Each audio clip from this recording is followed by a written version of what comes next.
Ji bo dîtina baştir telefona xwe bizîvirînin. Please rotate your phone for a better view and experience.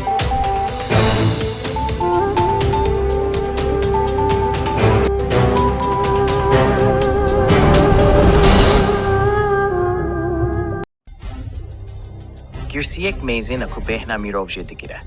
Xelkê Gazzeyê ku amade dikin ku vegerin bakur. Piştî 15 mehancî koçberî û azaran, zêdetirî milyonek rûniştvanên zîvala Gazzeyê ku lî başûr û navên didîjin, amadene ku vegerin taksên xwe lî bakurê Gazzeyê. Dîmenên hewayî yên ku bî drone hatîne kişandin, girseyên mêzin lî benda vegera malên xwe nîşan didin. Lî gorîre keftîna agir beste, dê ev veger dî destpêka hefteya bêde dest pê bike.